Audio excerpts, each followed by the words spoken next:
Et nous nous retrouverons aujourd'hui pour un petit colis Craftelier.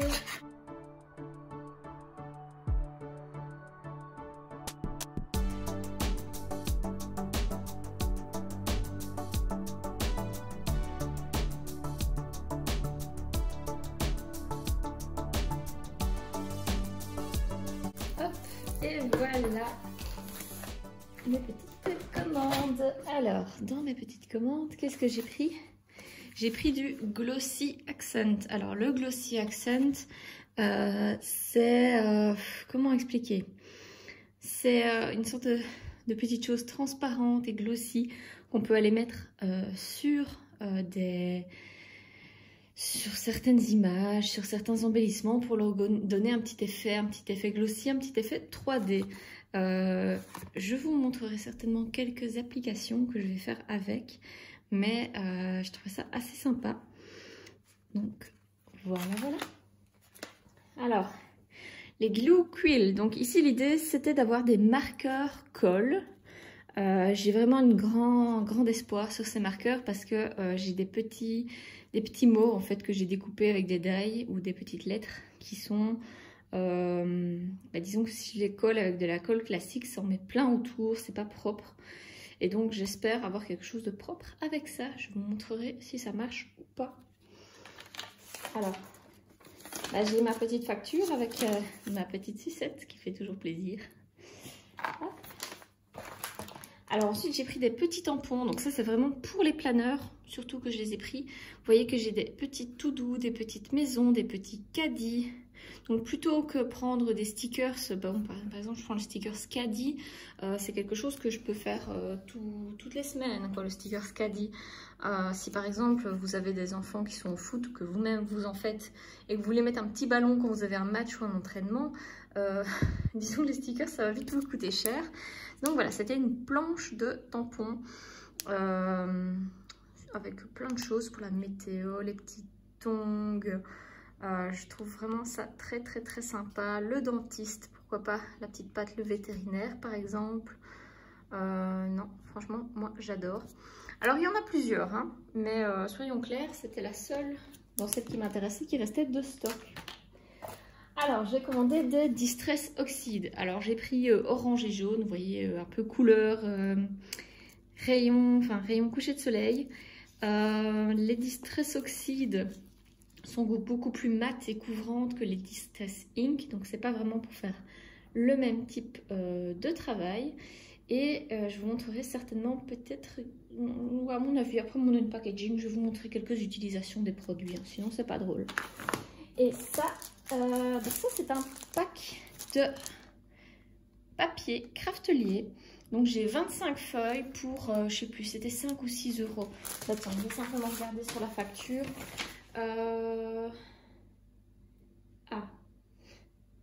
Il n'y a pas de prix sur la facture, tout est à 0 €. Mais je vous assure, j'ai payé. Donc l'idée c'était d'avoir 25 feuilles vraiment unies parce que je voulais faire des fonds. Donc, je voulais pas partir sur du blanc, parce que blanc c'est trop blanc. Mais je voulais partir sur une couleur voilà, un petit peu jaunie comme celle-ci. Pour vraiment pouvoir faire mes fonds moi-même avec des tampons, des pochoirs. Et franchement, 5-6 € pour 25 feuilles, vous en conviendrez, c'est pas trop cher. Après, bon, c'est jamais que du papier uni. Alors, on a du papier qui est bien lisse. Je pense que ça existe en structuré, hein, mais moi je voulais du papier lisse, donc je suis contente que ce soit lisse. Le grammage, ben voilà, c'était mis que c'était 250 grammes, donc pas de surprise, hein, je fais confiance à Craftelier. Mais je peux vous assurer que le grammage est très correct. Donc ça c'est pour un album où j'aimerais vraiment bien faire une sorte de fil conducteur et vraiment décorer moi-même avec des pochoirs. Je vous montrerai certainement une page, certainement je vais faire une vidéo séparée pour vous montrer une page que je vais faire. Et je crois que je vais tester quelques petits produits là, maintenant, tout de suite. Je suis pas sûre que mon chat va en faire une aussi bonne utilisation que moi. Hop, tu vas dire bonjour. Salut les gars, c'est moi, Mina. Allez, donc les chats, pas toujours évident quand on fait du scrap et qu'on laisse traîner des choses sur les bureaux parce que ils aiment bien les mettre à terre. Voilà, j'ai été chercher une boîte feuille de brouillon avec 2 petites découpes que je ne vais pas utiliser. Et je vais tout de suite tester ces bics. Donc, on dit derrière, le stylo à colle fonctionne avec votre machine de découpe électronique pour créer des motifs adhésifs pour les paillettes à coudre, embosser, etc. Donc en fait, c'est vrai que j'ai vu des vidéos, on peut utiliser ces marqueurs directement dans les machines de découpe, je ne sais plus le nom, mais c'est vraiment les machines comme ceci. Mais je pense qu'on peut aussi les utiliser à la main. Hop.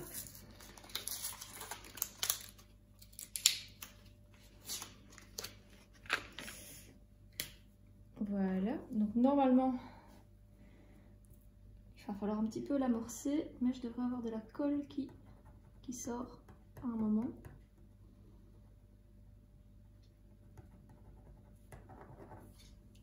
J'espère que je vais avoir de la colle qui finisse par sortir.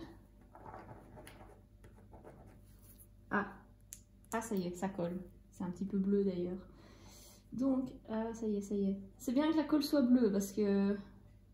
Bon, voilà. Alors là... Je sais pas si vous allez le voir, je vais essayer de montrer. Donc voilà, je passe et on voit c'est légèrement goulion et bleu clair. Assez sympa parce que j'ai acheté un bic d'une autre marque. J'ai beau essayer de l'amorcer, ça n'a jamais coulé. Et donc c'est vrai que si... Voilà. Donc voilà, mes lettres sont hyper bien... Enfin, c'est net, quoi. Il n'y a pas de colle qui dépasse, rien du tout. Et c'est collé, quoi. C'est quand même assez bien collé. Donc oui, évidemment, si je cherche avec l'ongle et que je décolle, voilà. Mais non, très contente de cet achat. Je pense que ça va changer ma vie. Alors je continue avec donc les Distress Oxide. Hein. Je vous avais dit que je vous montrerais un petit peu ce que je compte faire avec. Après, si vous voulez vraiment tout savoir sur les Distress, il y a pas mal de vidéos qui existent déjà sur YouTube. Donc je vous conseille ces vidéos-là parce que moi je suis pas une experte dans la Distress. Hein. Il y en a qui vont mettre par exemple des sprays d'eau, ça fait des taches sur l'encre, etc. Donc c'est assez sympa. Donc moi pour les Distress j'utilise ce petit tamponneur rond. Moi je préfère avoir un rond qu'un rectangulaire. D'ailleurs j'ai un rectangulaire que je vends sur ma page Vinted si ça vous intéresse. Parce que je n'aime pas trop. Donc je vais utiliser ma plateforme de tamponnage. Vous voyez, j'ai même utilisé un vieux film d'emballage pour que le tampon se marque mieux. Alors je continue avec ma feuille de brouillon. Hein. Je vais utiliser ma plage de tamponnage pour aller fixer un pochoir. Donc c'est les pochoirs que j'avais acheté chez Action, qui date de mon haul de novembre, je pense. Voilà, on va le mettre ici et je vais le fixer. Alors bon, si vous n'avez pas de plaque comme ceci, ça marche très bien aussi avec du washi tape, hein, parce que le washi tape ne laisse pas de marque après sur le papier. Il n'y a pas de souci à ce niveau-là. Alors pour le rangement des petits tampons, moi j'ai vu un truc génial, des gens qui collent un scratch ici. Et donc vous pouvez scratcher votre petite mousse ici. Et donc vous avez toujours votre mousse derrière votre Distress. Donc ça c'est vraiment très chouette. Pour mes petites, je le fais déjà, mais il n'y a pas besoin de scratch, ça tient tout seul. Alors allons-y, on va commencer avec le jaune. Hop.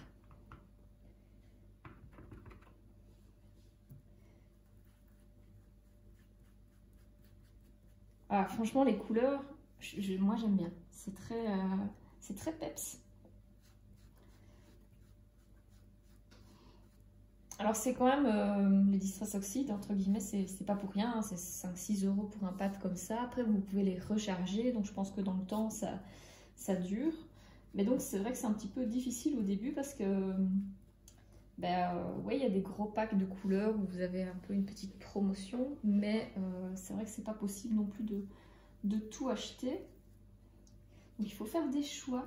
C'est pour ça que moi j'ai choisi 2 premières couleurs pour déjà tester Oxide. Est-ce que ça me plaisait, les Distress Oxide, voir ce que j'en faisais et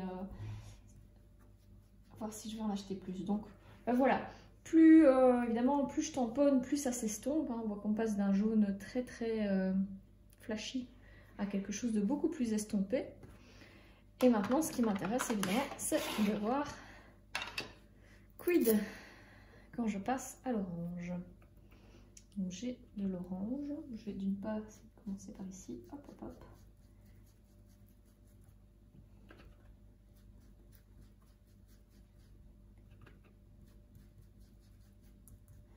Donc je vais mettre de l'orange un petit peu sur certaines places que j'avais déjà fait en jaune. J'ai l'impression que l'orange se superpose au jaune, mais qu'on voit toujours un peu le jaune par transparence. J'ai l'impression que ça va donner un truc superbe avec un peu un minimum d'effort, hein, j'ai envie de dire. Voilà. Alors finalement, les pochoirs que je trouvais assez fins de chez Action, mais j'avais dit voilà, pas de 3D, hein, pas de pâte dessus. Pour les tampons, il n'y a pas de souci, ils résistent bien. Je dirais un petit coup de microfibre pour retirer l'encre qu'il y a dessus. Et voilà ce que j'obtiens. Je vous le montre plus proche à la caméra. Moi, franchement, je trouve ça superbe. Donc, après, vous n'aimez pas le pochoir, vous l'aimez, voilà. Mais point de vue couleur, on part vraiment sur du jaune. On voit ici que l'orange arrive un peu dans le jaune, puis on passe sur de l'orange. Évidemment, vous pouvez partir sur pas mal de couleurs, mais il y a moyen de faire des fondus, des couchers de soleil, des clairs de lune. Je crois que les possibilités sont relativement infinies. Et comme je vous l'ai dit, j'ai déjà vu sur internet donc des gens qui vont prendre un petit spray avec de l'eau sur l'encre. Et là, vous allez avoir des taches blanches, enfin des taches d'éclaircissement, là où il y a eu de l'eau. Pour faire un ciel étoilé, par exemple, ça peut être très sympa. Pour faire quelque chose un peu comme la mer. Bref, très sympa. Moi, j'adore. Et tant que j'y suis, moi, je vais envie de tester le Glossy Accents parce que je vais quand même tester avant d'utiliser. En fait, j'ai fait une page de scrap et le Glossy Accent était la touche finale de cette page. Et évidemment, je préfère tester sur un petit brouillon avant de l'utiliser directement sur ma page. Donc on a une petite tuile comme ça de précision assez sympa. J'ai déjà vu des gens utiliser un cure-dent pour un petit peu étaler là où ils le voulaient. Bon, ici moi je vais y aller un peu en mode olé olé, allons-y. Ouais, franchement la pointe est pas mal du tout. Je suis pas la personne la plus patiente et la plus précise du monde, et j'arrive quand même à faire quelque chose d'assez sympa. Donc j'ai mis le G en glossy. Bon, en dessous c'est une bête feuille de papier d'imprimante, donc c'est normal que quand le glossy va dessus ça tâche. Mais j'ai mis le Y en normal, et donc vous voyez que le G il est quand même brillant. Alors, et il a l'air un petit peu plus 3D par rapport au Y, qui ressemble pas vraiment à Y, on dirait plus un ruban, mais bon, c'est pas grave. Donc pour le coup, et alors pour le coup, une fois que ça a séché, je peux mettre une deuxième couche pour faire encore plus de 3D. Voilà, je sais pas ce que vous en pensez. Donc voilà, je voulais vous montrer un peu mes achats, mais surtout comment je compte faire des utilisations avec. Je pense que je vais en trouver au fur et à mesure, je vais trouver de nouvelles options. Et voilà, pas juste vous montrer ce que j'ai acheté, mais vous donner des idées. Parce que si par exemple vous avez envie d'acheter la même chose, vous dire tiens, mais à quoi ça sert? Voilà. Et je pense que si vous voulez aller plus loin, que ce soit avec les oxydes ou avec le Glossy Accent, il y a plein de vidéos très spécialisées sur ces produits sur YouTube. Et là, vous pourrez voir toutes les possibilités. Et je vous souhaite sur ce une bonne soirée.